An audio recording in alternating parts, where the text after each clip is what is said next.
If you've ever thought about starting a sailing YouTube channel, you've probably asked the same questions that I did before I started. Is it too much work? Isn't the market already saturated?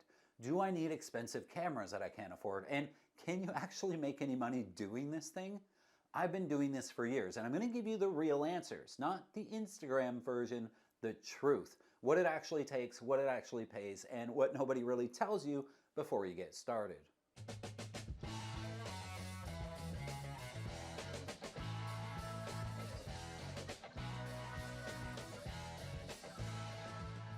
So this video actually came out of a conversation I had recently with Josh and Haley from Sailing Slacker. They just completed the Great Loop on their 1986 Nauticat 33, a catch-rigged sailboat, which is no small feat, the Great Loop. I mean, this is a serious trip, and they've got a ton of real-world experience that a lot of people would benefit from hearing. And the interesting thing is, they've already started creating content. They're doing a really good job with short format and photographs and stuff like that on Instagram and other socials, but they're not on YouTube, so they're not making any money. So we got into this whole discussion.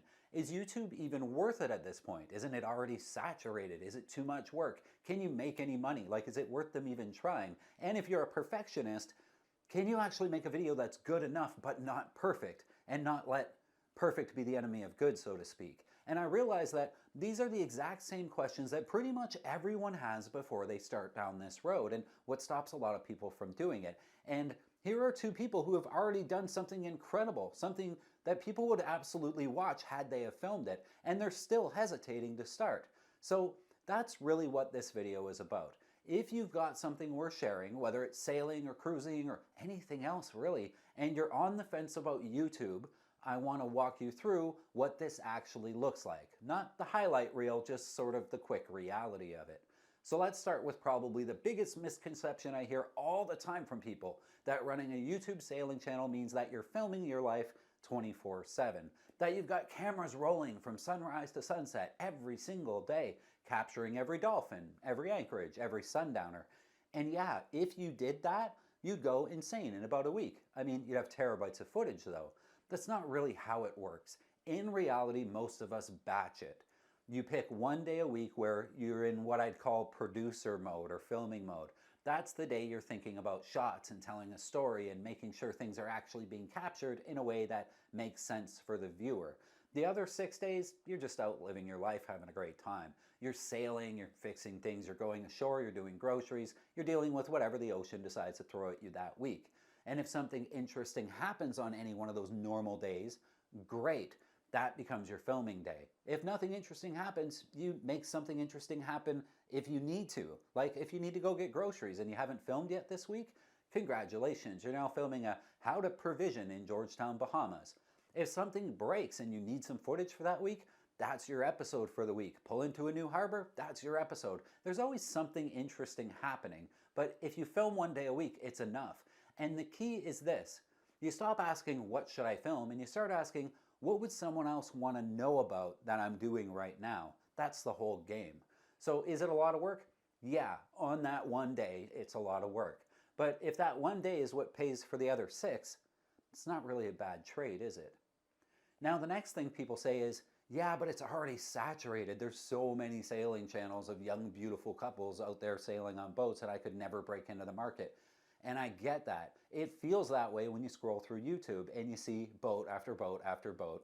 But that's like saying they should have stopped making TV shows in 1995 because we already had enough of them. And then along comes something like Stranger Things or The Walking Dead, and suddenly millions of people are glued to something brand new. Same medium, same platform, completely different show. Saturation doesn't really kill opportunity. Copying is what sort of already exists and kills things. Most sailing channels sell a version of the same dream. Sunsets, anchorages, maybe a bit of chaos, maybe a bit of partying, maybe a bit of, let's call it strategic camera angles on the lady friends. And there's nothing really wrong with that, but if you show up and do that exact same thing, you're just another boat in the anchorage. What worked for me was finding a niche, and what still works is focusing on the one thing that was missing. For me, it was the how. Not just, look where I am, it's beautiful, but here's how I got here. Here's what I learned yesterday so you don't have to learn the hard way tomorrow. Because when someone's actually thinking about doing this, They don't need more fantasy, they need clarity. So the question isn't, is the market saturated? The question is, what's missing in the market and can you bring it? Because if you can, there's room for your channel. Now we're going to get into gear. And here's the funny one, because people think you need a production budget that looks like a small Hollywood film. You don't. The phone you're on now is probably fine. It's probably good enough and more than capable of building a YouTube channel. It shoots 1080p, it probably shoots 4K. It stabilizes, it does everything you need. In fact, 1080 is often better than 4K. The files are smaller, editing is faster, uploads are quicker, which matters a lot when your internet connection is a satellite floating somewhere over the equator, having a mild existential crisis. The real issue isn't capability, it's risk. Your phone could also be your chart plotter, your communication device, your internet, your connection to family. It's basically mission control. Dropping that overboard isn't just inconvenient, it's a full system shutdown. So instead of buying some massive expensive camera setup, the smarter move is something simple and rugged, some kind of action camera. Waterproof, durable, you can mount it anywhere with one of those little jaw things. You can drop it, you can dunk it, you can spin it upside down and it'll still look like you hired a cinematographer who actually knows what they're doing. And most importantly, you're not afraid to use the thing, because that's the real killer, not bad footage, but hesitation. So don't buy a $5,000 camera. You need something you're not afraid to drop in the ocean. A GoPro or a DJI, whatever. Any one of those action cameras will be fine. Now let's talk about the question everybody really wants answered. How much money can you actually make doing this? And the answer is, it depends. But there are some very real consistent patterns I can fill you in on. First thing to understand is short form content. TikTok, Instagram, YouTube Shorts, Facebook Reels. There's not really any money there. Believe me, I have them on all my channels. That's not where the money comes from. That's where the attention is, and it's a funnel. It gets people to see you, but it doesn't pay your bills. That's why you'll see people constantly saying on their short form stuff, go watch my full video on YouTube, because YouTube historically pays the bills. And it pays pretty well. When I was out cruising with about 20,000 subscribers, it was pretty common to make somewhere in the range of $2,000 to $3,000 a month. Not viral, not massive, just steady 2,500 bucks. If you're somewhere in that 20,000 to 100,000 subscriber range, that's a pretty realistic expectation of a middle-of-the-road channel that's doing things properly. Once you get into about 150,000 subs and up, now you're looking at something closer to 10,000 a month. And from there, it scales. 6 figures a year from a sailing channel on YouTube is not some mythical unicorn. It's actually very achievable if you're actually bringing value to that table like we talked about earlier.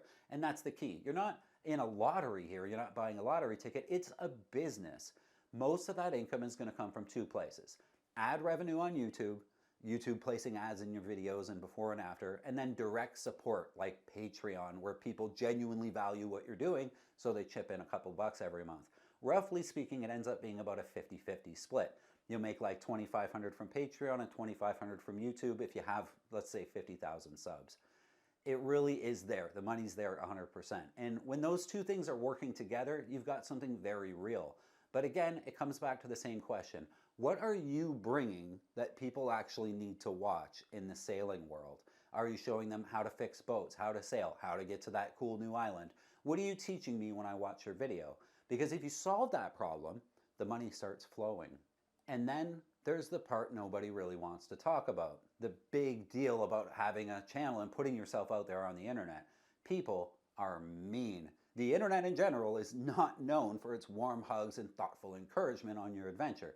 And sailing, for whatever reason, has a particularly strong streak of, let's call it, enthusiastic opinions. You're gonna get people telling you you're doing it wrong. The wrong boat, the wrong place, wrong technique, wrong time of year, wrong weather, wrong anchor, wrong everything. Some of them will be experienced people, but I'll tell you this for sure. Most experienced sailors that know what they're doing are not watching your YouTube channel. They're just not, especially if you have less than 1 million subscribers. They're not watching you. So if they're commenting on your YouTube channel, telling you you're doing it wrong, good chance they have no idea what they're talking about. Now, some people will have good points. A lot of them will even sound very confident. I've been called just about every name you can think of. I've had people dedicate entire episodes on their channels to criticize what I'm doing. And sometimes those videos can get tens of thousands of views. It comes with the territory. So you need a bit of a filter when you see this stuff. Take the useful feedback, let it in, take it and figure out what you can learn from it, and the rest of it, you let it drift by like a bad anchor set. Because a good chunk of it is coming from small people who never left the dock. And that's not an insult, it's just reality. You're out there doing the thing they thought about doing, or they wanted to do, or wish they'd done, and that creates friction with them. So yeah, you need a thick skin to do this job. But if the biggest downside of living this life is that some guy on the internet thinks that you're an idiot, that's a trade I'll take every single time. And that's the real truth behind YouTube sailing channels. It's not constant filming, it isn't impossible to break into, you don't need a mountain of gear, and the money is real if you treat it like a business. And yeah, you'll deal with some noise along the way, but if you got something worth sharing, something that would actually help someone else take the steps that you just took, then there's never been a better time to put yourself out there, I promise. The mission here at Lady K Sailing has always been to get more people sailing more easily, and I sure couldn't do it without the help of the patrons. People who give as little as a couple of bucks an episode to make all these videos possible. If you'd like to help me get more people sailing more easily, please consider becoming a patron. Paid patrons get access to the app where we have the group chat, live one-on-one messaging, and of course, all the videos early. Hope to see you over there on Patreon. Until next time, friends, keep the heavy side down, but not too far down. I love you guys.